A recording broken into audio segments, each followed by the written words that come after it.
Oui, ça liste là on peut sanga na zo koma na kanga ngoka aboué ça que na fungola ka lelo na kanga ngoka aboué na fungola pe ka lelo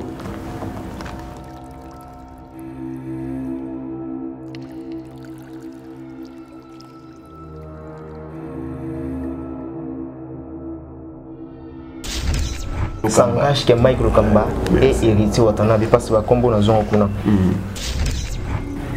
Parmi la liste où na koma combo la bazo pesanga au balobi ba charge ya Karine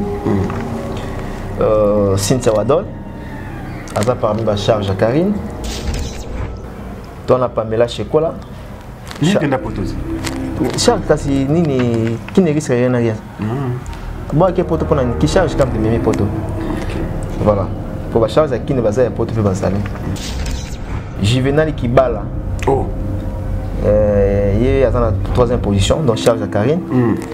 Donc charge on a Emimi et le poteau.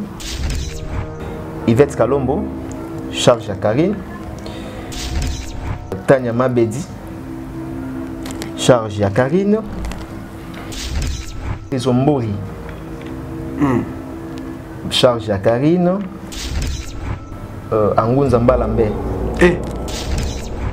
Masombolo. Donc, il pèse la charge.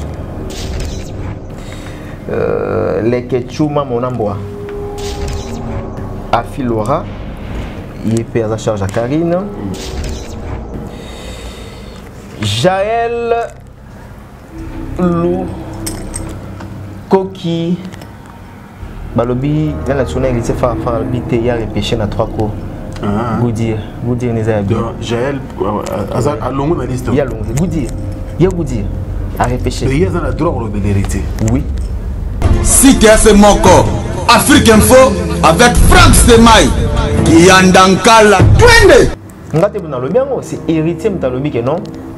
Bango tout monde a bango wana Mike Lokamba baza ba charge ya Karine. Vous avez Baya pour Lukanzela ya poto. Mutaya na bango la team. Ya ba charge ya nani ya Karine. Ça dit pour bailler héritier zala na nzela ya nani ya Karine. Bazana eloko ko salate et pas héritier. O bazo apporter eloko mon côté.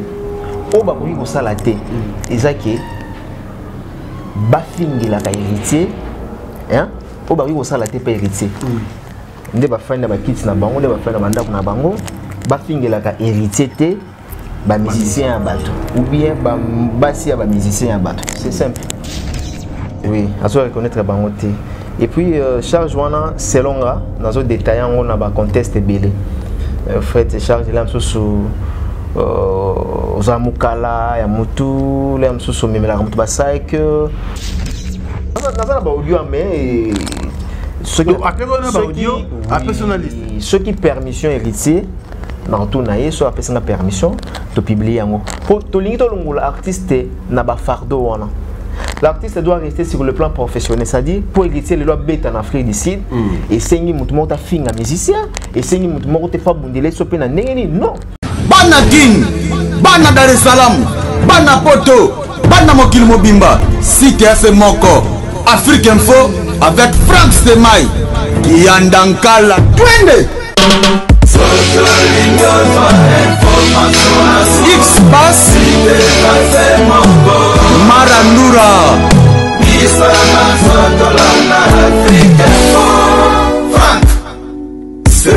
Excellent fidèle internaute, merci et très heureux de vous compter même des milliers d'internautes branchés sur www.africainfo.net. Grand merci également à tous les amis de Franck Stemai et bon début de week-end à tous et à chacun parce que je sais que vous êtes là installés confortablement bien sûr sur vos fauteuils pour attendre nos programmes et aujourd'hui nous allons recevoir un estimé confrère qui était donc en dehors du pays mais il est revenu, heureusement pour nous qu'il est revenu en bonne santé.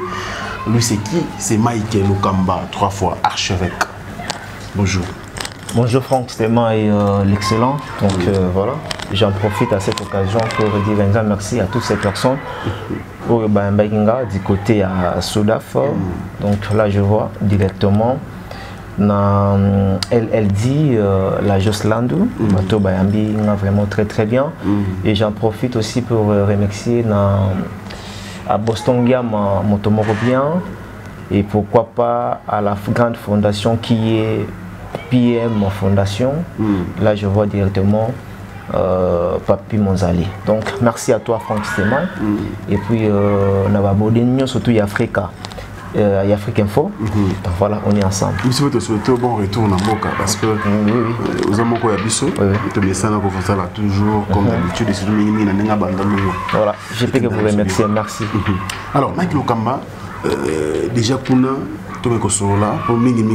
pour l'anda artiste musicien héritier Gucci Watanabe, ma production a été parce que déjà ma concert, en Afrique du Sud, diaspora mobimba on l'a Afrique mais en Afrique du Sud tu pas poto wana ba concert bétement sauté alors ndenge nini omona ki ba prestation héritier wata et puis réaction des diaspora sud-africaine ya kindeli. Voilà, diaspora sud-africaine, donc je peux dire que Bayamba qui héritier très très bien, héritier a sali 4 productions scéniques Ilbanda avec Timon qu'on a Pretoria, tout ça là qui est présent. Et 3 concerts à livrer en haut dans Johannesburg. Je dirais pour la Fléau, ils allaient comme combattants, qui accès, il y a concert, ils allaient quitter. Et vie, dengue gouvernement en place, ils changent qui. Donc, comme un gouvernement SICA, donc décision, on a peut-être que combattants, ça quand même responsable. Bon, pourquoi toujours qui ça va concert et bêta ba musicien baza apolitique ba musicien ba les sarban na bango à travers musique au travers ba musique et ba œuvre na bango et voilà et puis place sur bêta qui première production na ils en a Sankai ils a toujours na Jobo na Sankai wana ba vient nos imamba baza bato bato côté Afrique du Sud ya Tongo.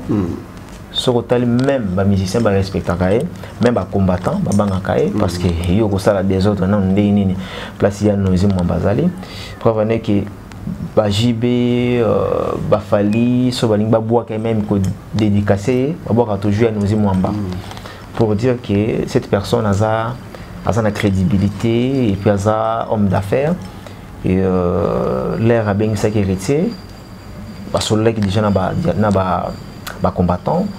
Voilà, ma combattant peut appeler ça qui est accès. Concert rebeti na Pretoria moko, 3 concerts rebeti na je m'excuse rebeti na Jobo.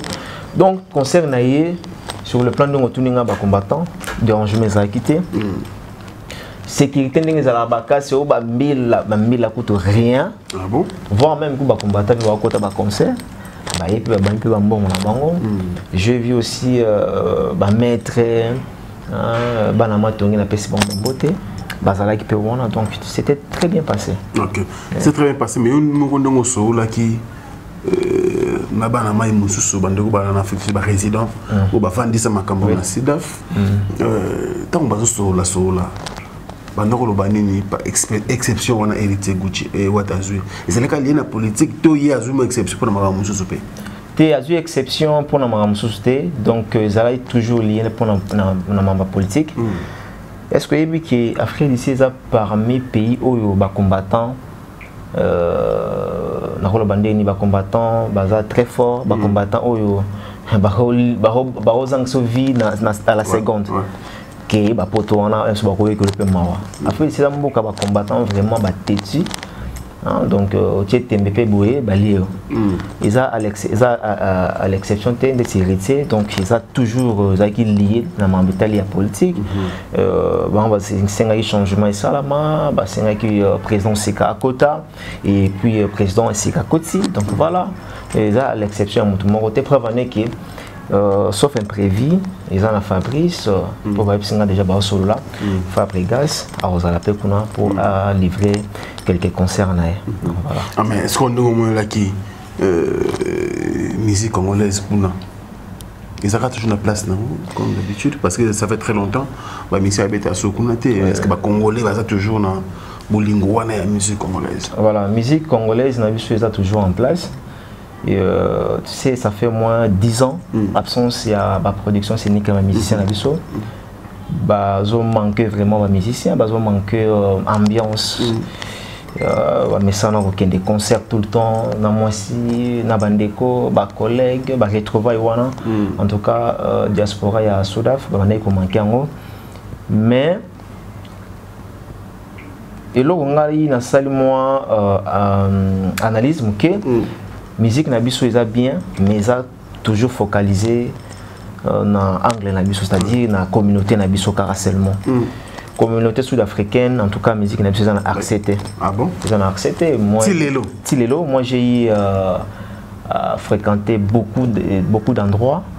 Et milieu européen qui non la musique ceci c'est là mais oui je dirais boîte donc voilà et naturellement quand tu as musicien congolais na biso moté ni Fali ni Kofi na Will Longomba et puis voilà on a tout le pays Tambolaki va placer belé parce que ça bloque le pas problème est-ce que mec on Tambolaki voilà il y a que nega boîte c'est mai ils abandonnent mingi c'est mai si Afrique sud munene ils en ba ville belé c'est mai mamna lo ba oyo musicien congolais mon côté akobo yango pe ako ignorer yango musique na biso quota mais ça toujours na communauté na biso OK mais ceux qui vraiment aucun na ba boîte na bango na balier d'ambiance na bango place musique ou betaka place ba DJ bazali ba otiko lo betelo ko fité ba otiko lo betelo ko betelo nani Fali Popate mais le biteke ba bi Fali Popate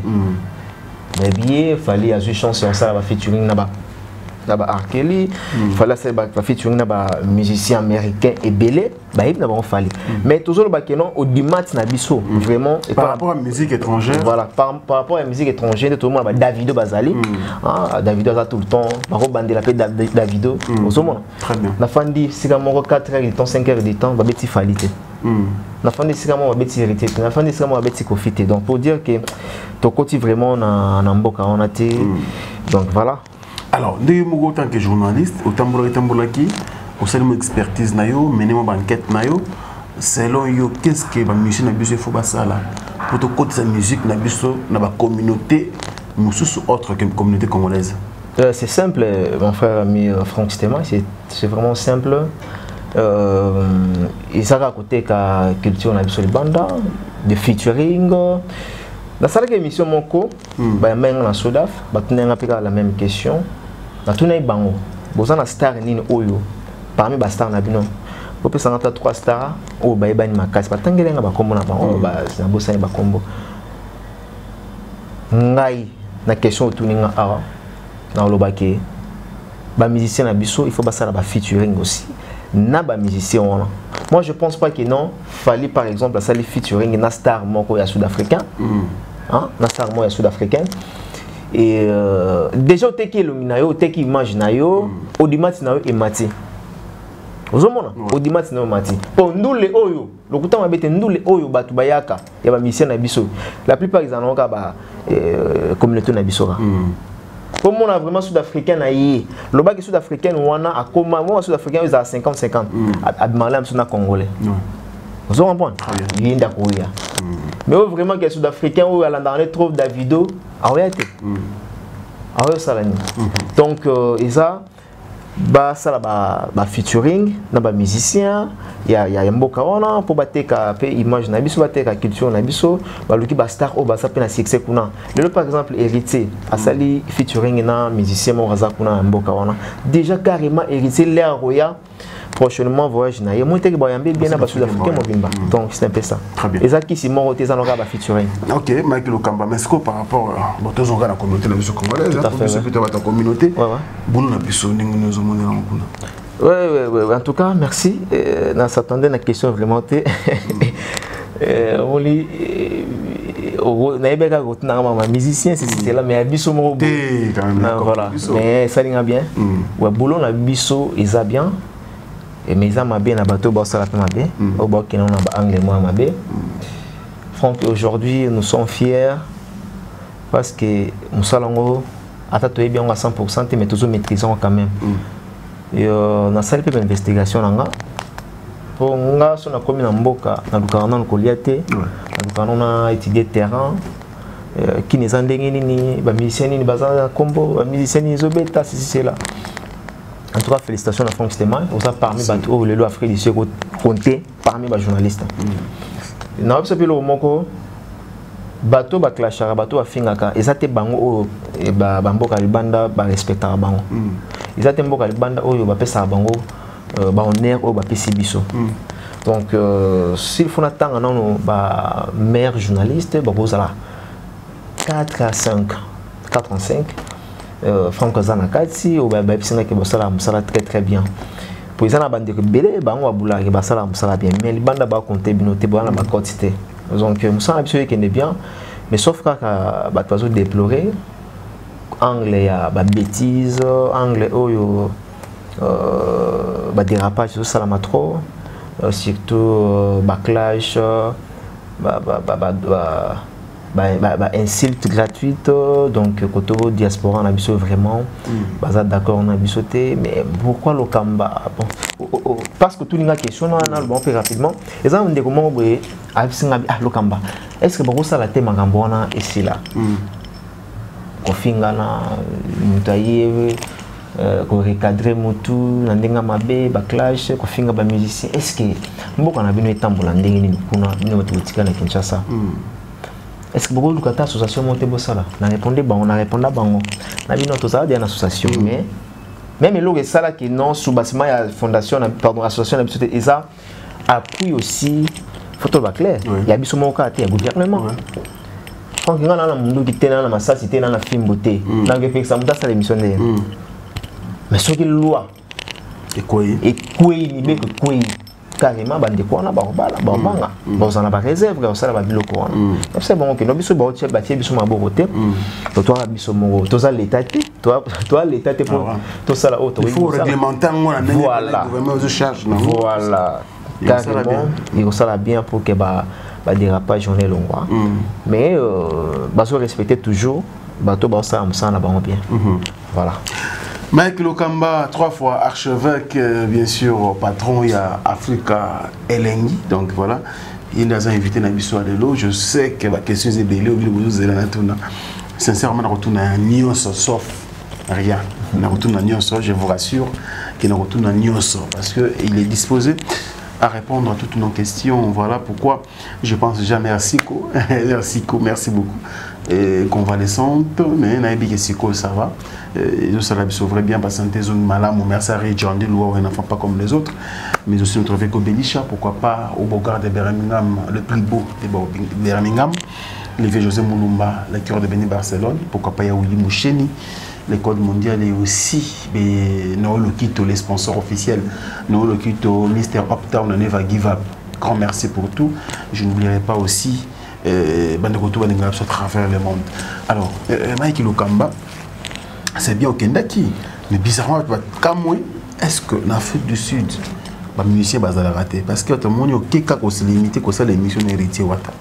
Qu'est-ce qui t'a empêché ou nous capable d'artistes, même il y a communauté dans l'Afrique du Sud. Ils sont nombreux. Comment un journaliste, un grand journaliste comme toi, tu peux te déplacer au Komekuna, au Suikar dans la team Ouattana, patron dans héritier Ouattana. Ça a beaucoup dérangé les gens.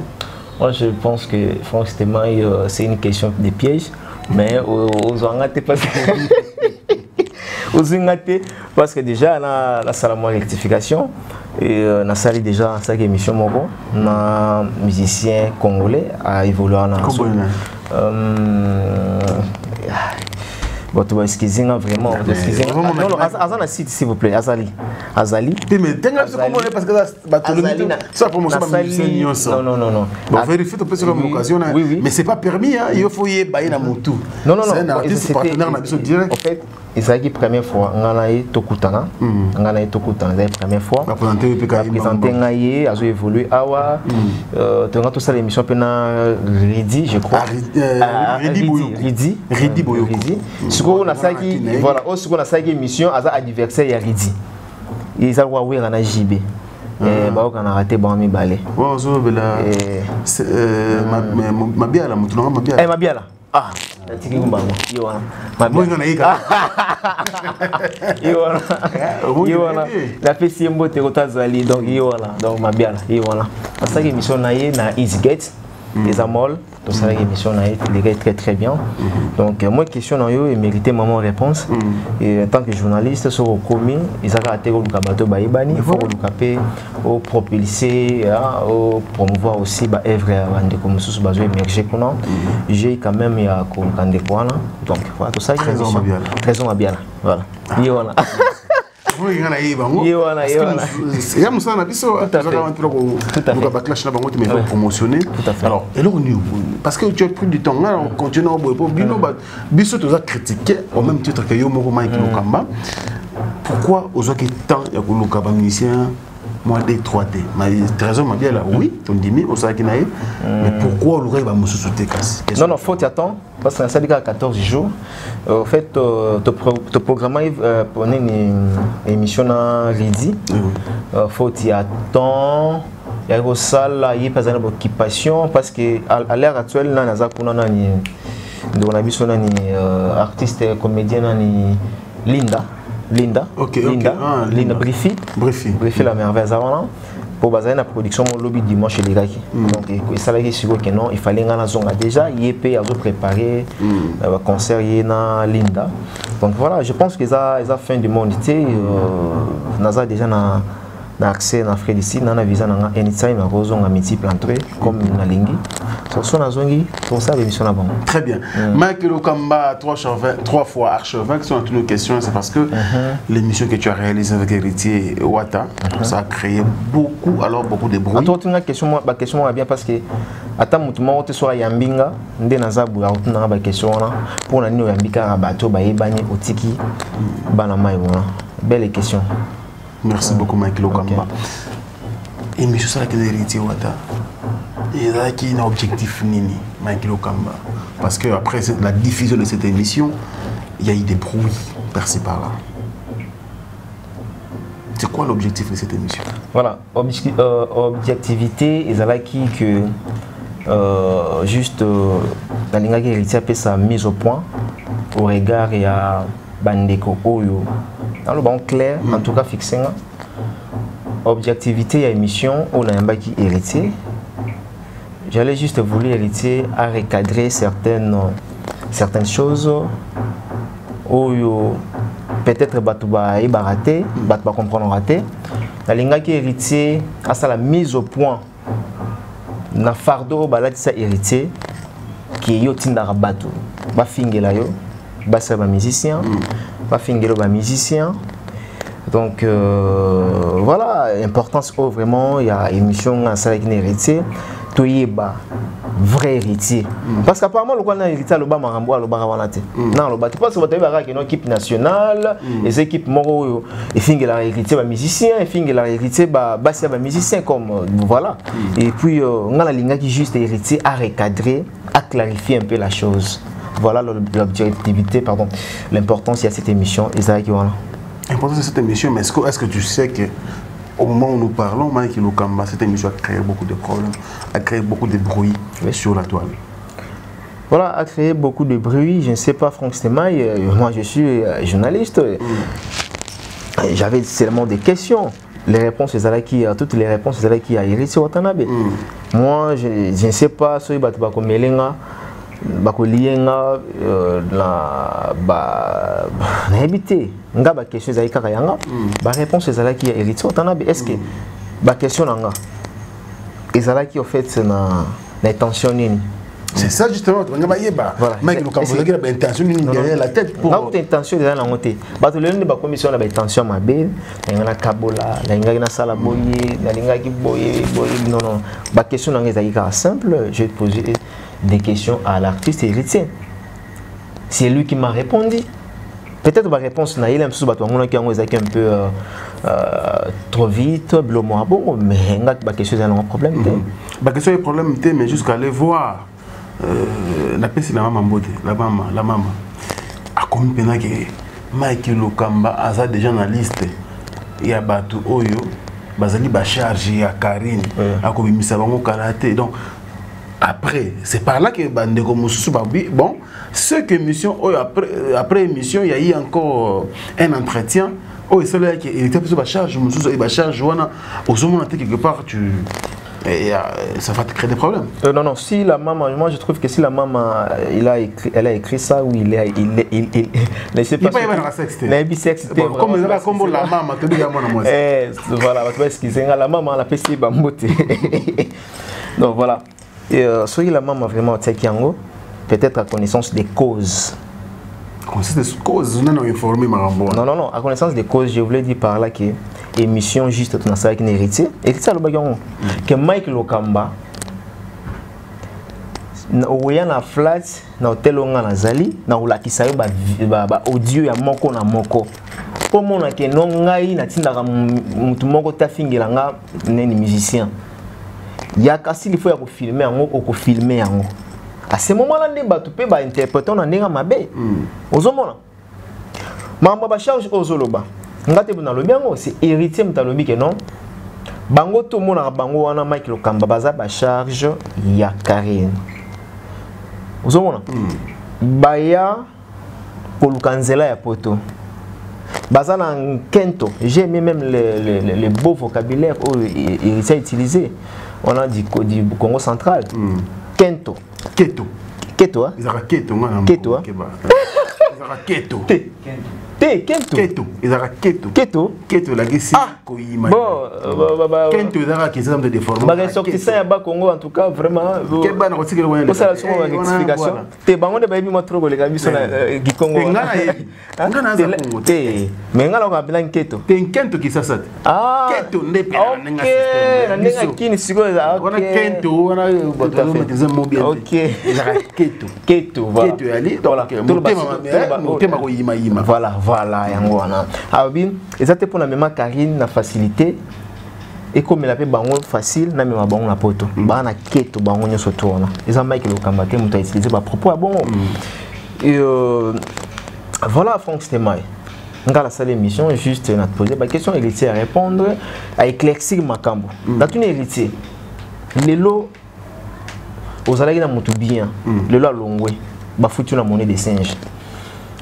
Apparemment, dans tout le monde, on a chose bien, c'est l'habitude de Lokamba. Par exemple, un gros garçon, par exemple, il y a un tout. On a la team. Il y a une charge, il y a Karine. Ça dit pour bailler héritier, il y a Karine. Donc, on a habité place au Mike Lokamba. Pas traité avec une intention, ceci, cela. Donc voilà, il y a un qui a connaissance des causes.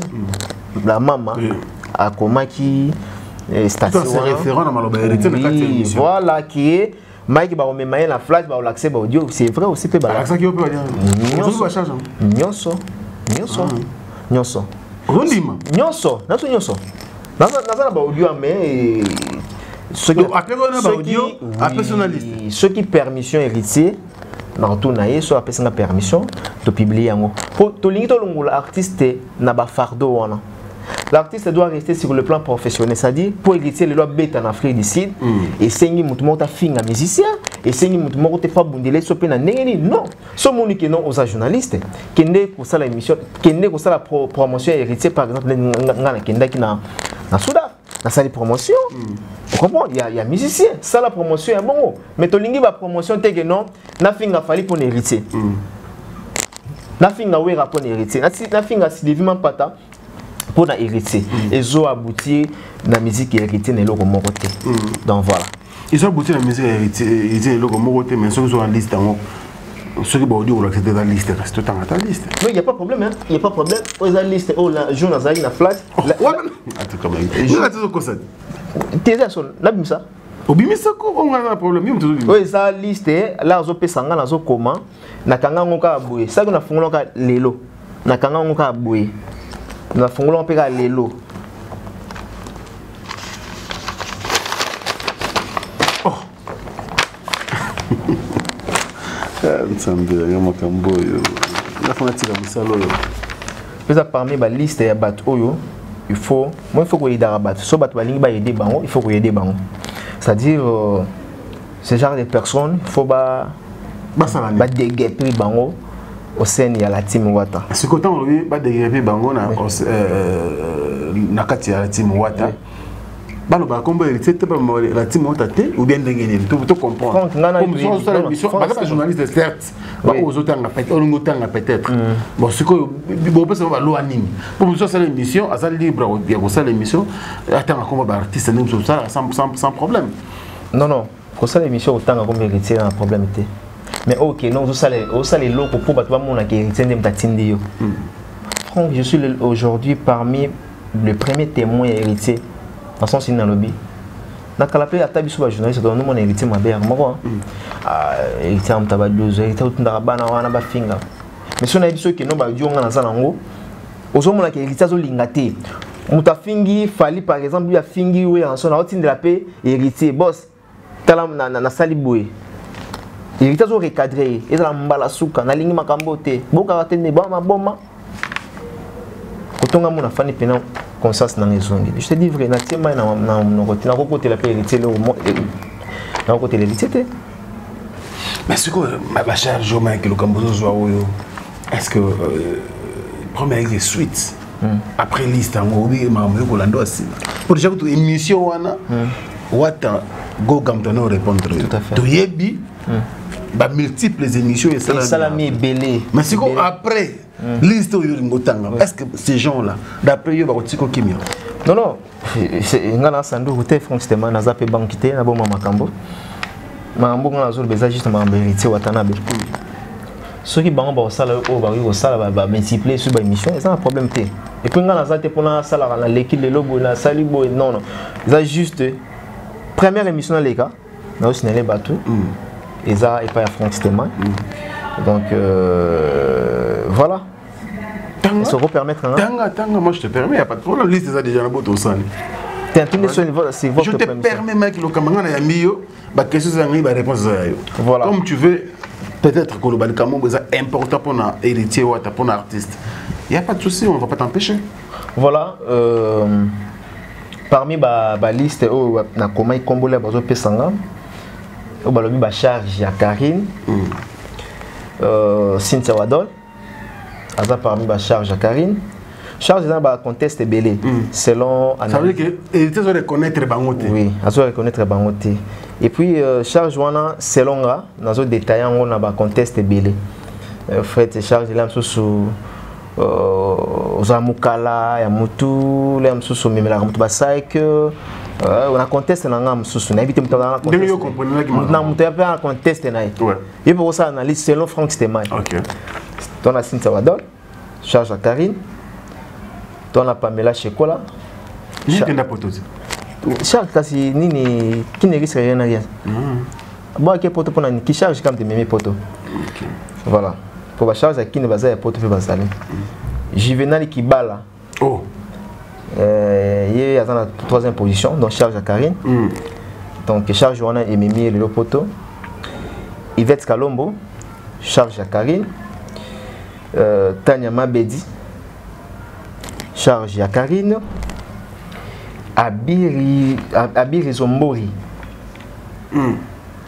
charge à Karine. Niamakoro Angunza Mbalambe. Eh, non. Oui. Charge à Karine aussi.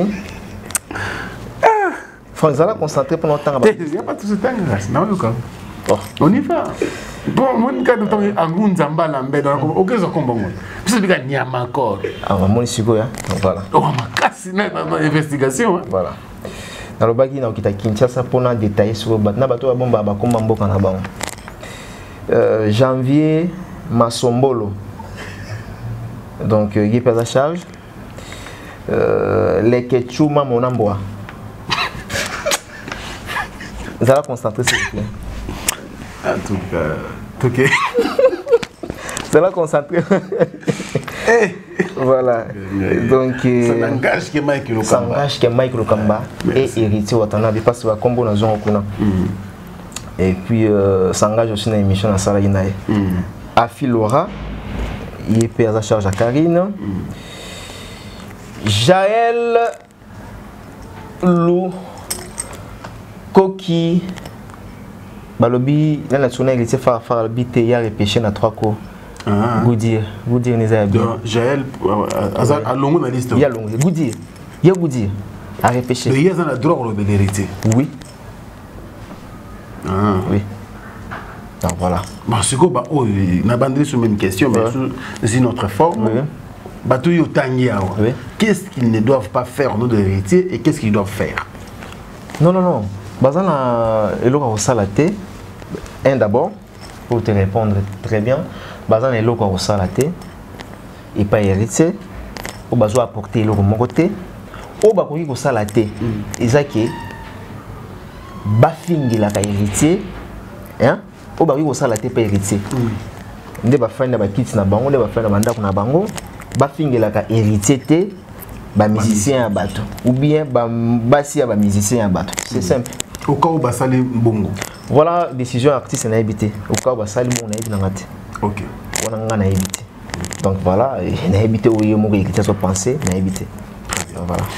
Merci beaucoup Mike Lukamba, n'allons pas nous éterniser dans ma tout à fait. Ce qui est vrai, ça a mis au point.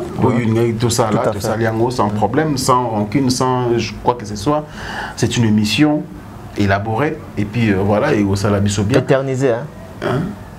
Ouais, il faut qu'on s'éternise. Tu n'as pas le vocabulaire, Kobe Bisa. Ok. Merci. Mais quand on met la alors, Mike Lukamba, pour chiter, pas tout le monde qui est dans la soupe, moi je suis là, aussi. Oui, qui ça?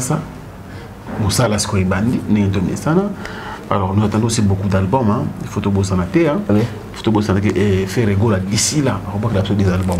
Moko ya World. Oui. Moko, vous avez des musiciens, après c'est des musiciens de chance. Et puis héritier on a mis 11 000 oui, Kalaming Tete, oui. Fallait pour peut-être après c'est 4 titres, on a quelques musiciens. Donc 4 musiciens on a des titres. Fabre aussi. Mais il y a mon on dirait que va trouver Tokos D. Selon nous toujours on a bureau dans soupçon. Fabregas, tu as déjà 3 CD. 3 CD. Tu as la cible. Merci. Cible face au maître. Cible face au maître, c'est Longwe. Merci. Merci. Patron à Bango et puis Moussou Zawana. Et Ranson aussi. Le roi de la forêt formidable. Papa Chéri. Kofi Olomide. D'abord, Azo lancé une chanson Élégance. Élégance, il m'a déjà. Il m'a déjà. Ok. Il m'a déjà. Donc, tu as album des légendes. Alors, le roi de la photo, c'est la formidable. Papa Chéri, je me dis là. Nini. Album. Papa Chéri, c'est la Nini. Balle des matchs. C'est un album tant attendu, tu belé ba ozela fantika BCBG belé ba ozela. En tout cas na monique ba décidé parce que 2019 a permis à Nemoko et Bitumba côté album. Politique et c'est l'équipe. Tu comme si tu zongeli siko mokina biso musique. Comment tu vois? Depuis que Tangueten. Ah, Pombaniance ouverture. Tout c'est pour ouvrir les cas. Ouvrir les cas, c'est tout stabilité. OK. Stabilité. Bonne chance hein. Stabilité bonne chance mon frère ami. Stabilité oui. Et puis voilà donc pour nous mon ami c'est Natanga. Nous nous sommes là. Pour nous d'ici juin déjà ouais. Non. Et puis tout beau ça était il prator peu. OK, contre maître oui. C'est pas sorcier. C'est pas sorcier. Bah mais c'est pas belé ba tout tangi te bolimi ça. Robino Mundi Bopé noir et blanc. Et puis qui encore Gino Caporage on a disque on a studio. Ah oui bon on a monté. Gino Caporage tout na moneka bokela biso single moko na appelé album T mais aussi Mignon Abraham voilà Mignon Abraham Lobesson Pota oui Lobesson Pota donc tout tangi bango en tout cas bo tenir bon le tangi c'est tout à fait normal c'est le aussi azo volé très bien au niveau à France tu tournes l'album comme une année il pas bien album c'est le oui d'accord toi tu n'as pas ça toi donc voilà comment tu vois? Non. Musique, c'est quoi ils ont mis dans musique, tellement, tous les qui dans la période, dans le moment, il y a la politique, et puis nous étions étouffés, ou les cabouilles politiques, ou les cabouilles élections, les cabouilles maponame, ou les cabouilles vote. Donc on a beaucoup souffert pour la méthode de la politique, parce que nous sommes clairement que nous ne sommes pas des politiciens, nous sommes apolitiques. Et même mon Pepe wana et joue qui ba musicien. L'album est belé. Ah, tu bosses avec Monstre d'amour. Ah, Monstre, voilà. Il y en a un qui, donc, en tout cas, photo. Bon, ma belle. Calaté. Voilà. Il y a entendu le qui est affecté même l'album musicien. Il y a une période de campagne, une période de élection. Donc, l'album n'a pas Simba qui vraiment. Et cette fois-ci, maintenant, tout l'équipe n'a pas cambrona. Tout ce qui est sur Bitumba entre ba musicien ba musicien ozomona c'est pas facile nga golo ba te que non album ndé awira ndé mutu zo succès non et là ko kan simba raté selon pe ba analyse a boye pe et aussi mbaté son lobby que non c'est fallu parce que tout le monde a fallu toujours l'album est raté non musique ça marque tout le monde a peut fallu ça l'album est pétant banzadia album musicien et betinza Fabregas a bêti l'album musicien 2 ou 3 et Betty. Donc voilà, tu peux savoir qu'on a la chance de dur parce que compétition c'est comme vraiment ma casse. En 2019, ils dire année à compétition musicale. Voilà, année à compétition musicale. Tu vas dans la musique, va te caper dans la loisir, la polémique, c'est là. Va payer sa biso autre kate. Donc là moi ils a un peu extra et là moi ils a une catastrophe donc auto zelangwana dès à ce moment là ceux qui va disque bimi toyeba ko sala ba mise au point na biso nana Betty nana Zobinisa nana Kangi et surtout JB ba bazo zela ba des matchs même na Freddy Sid ba des matchs ou meli mais jeu ko bima ndenge ba bazo zelango to ebite na ndenge yango moko ezali pour ndenge bato bazelango eza makasi eza trop fort ceux qui jiba pesi biso oyo bato bazozela te carrément eza shit nae ozomona très bien ceux qui pesi biso level up koleka même oyo bato bazozela tendance oyo bato bazana donc carrément et aussi mba donc voilà na pesi ka bonne chance na ba musiciens congolais surtout oyo bazana ba studio. Michael Kamba, nous sommes à la fin. Oui. Peut-être un dernier message par rapport à l'entretien de Bissou Lelo parce que je voulais à ce que tout ça, là, on frais. Merci beaucoup. Je pense que Bandeko Bazou information où est qui tout à fait. Et par rapport à l'émission Lelo. Voilà, moi de la fin je dirais que on a salé juste mise au point, on a répondre, on a compris qu'on répondre. Prévenez qui est Franck, tu fais nous est-ce qu'il a fini? Bah tu vas moins qu'on finit. Voilà, t'es pas n'importe quel commentaire comment on change ces bateaux. On t'a fini mais yo zo comme que finga pour nous. La fin là, il y a peut-être comme 30 minutes mais 35 du début jusqu'à la fin tu finis. Donc voilà, juste dans la vérité. Tout le monde musicien, dans sa liste on a ça à partir de cela, fiango na bimisi yango. Et pour chiter, je peux dire merci la diaspora sud-africaine. Oh ben très très bien, mais à l'aise comme la fondation Papi Monzali, PM, la Joslandu, Boston Gama Motomoko bien, Bobo Tiboaboa, avec le Tikanga à l'aéroport. Donc on a plein de Katalanga, donc merci. Patron responsable. Et puis na Aïdor Bokwala, on a confrère na Bissou Akuna, il y a en tout cas un Bissou très très bien. Na pesi Israël Malela Bambote, Bibi Chumbombo aussi, concert na biso to pesi Bambote. Mais Franck Fobetato et ça la biso parce que ils a mboka oyo le biso to fandisa makamukuna. O kepe boye ba sale le peto. Bamboko to fandisa makamukuna, ba kombo surtout ba kombo. Donc voilà. Téléphone à 2019 ko c'était téléphone à kende pour mboka na linga pe mingi. Tout à fait. Et Afrique c'est peut-être mboka na ndo linga ngo petro. Mais là la beti yango salinga bien, atamboli pe na beti ba Pretoria. En tout cas, nous avons dans 2-3 mois, mais quand il avion depuis crash et salami, il y a Air Ethiopia, bon tout à banga. Mais du coup, ils ont surtout. Ah papa. C'est là il va tout mais ils ont faut banga appeler loin ouais. Il y a bangi là donc attends, on peut te libago pour quoi kofi. Ah papa, mais ils ont carrément rare au bétal libago. Merci beaucoup toi Farchevêque Michael Kamba, nous pensons également à Papa Louvumbu. PPL, mon épisode soutenir les jeunes au parce que ligne de vêtements naïe OK PP na qui nous bien la poto félicitations bonne chance na PP Popol Luvumbo voilà je pense que d'ici là la collection c'est le Bobima tout le monde a hérité fait rigolo là qui collection Bobima na des papa na marambo tout qui to ba jogging pena qui to ko d'ici là Michael Okamba biso tout ko la tango grâce à ndeko na biso Popol Luvumbo photo chapo na ba jeune bazo bunda pour la culture en Mboka na biso et surtout industrie bien sûr en Mboka na biso ko ça va très bien ba jeune ndeko na faut l'état et chapo grand merci également à Papi. C'est le qu'on appelle Papi Ntsasa. Papi Ntsasa, depuis les États-Unis, tu peux se voir belé ici aux amis. Bien sûr, bande de retour, Bandingaka Prez, Adonai. En tout cas, merci beaucoup. Nandenge, ozo continue au Tchai Bisoka. Tout soutenir Moussa Lanzam, bisous qui me souffre bien. Je n'oublierai pas également de côté à travers le monde. Vous êtes tellement belé. Merci à mon vieux Gauthier Mascotte, les boss idéal, le la congolaise Malolo. Et pourquoi pas aussi Alain Dinamolo, mon surprise agréable. Sans oublier bien sûr mon très cher frère. Mon très cher frère que j'appelle souvent Monsieur le Président Spérosol. Spérosol et Amajel Matota. Merci beaucoup pour nous soutien. Black dedans, Boguette, hein? Eh, on a sponsor à Bimak Djamanakal. Ok. Sponsor. Il y a un black dedans comme Mr. Uptown Neva Giva. Katana te. Eh! Il y a Katana. Bon, Nicolas Mister. Ok, Neva Give Up. Il faut oublier, pardonner. C'est en anglais. Never give up, on ne lâche pas. Jamais te tika, jamais te lâche. Forgive, forget, déjà.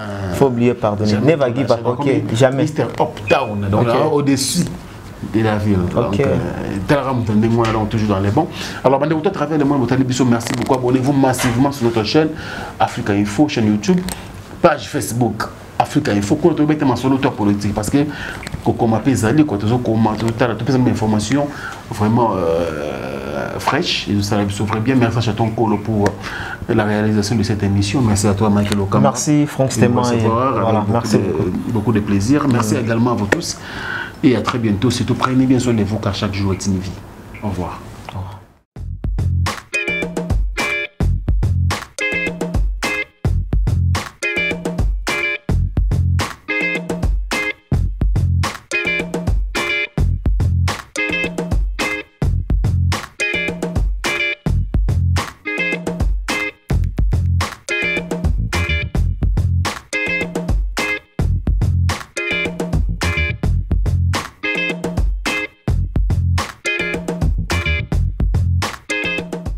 Bana King, Bana Dar es Salaam, Bana Poto, Bana Mokil Mobimba, Site FM Moko, Afrique Info avec Franck Stémaï, Kiandankala, Twende.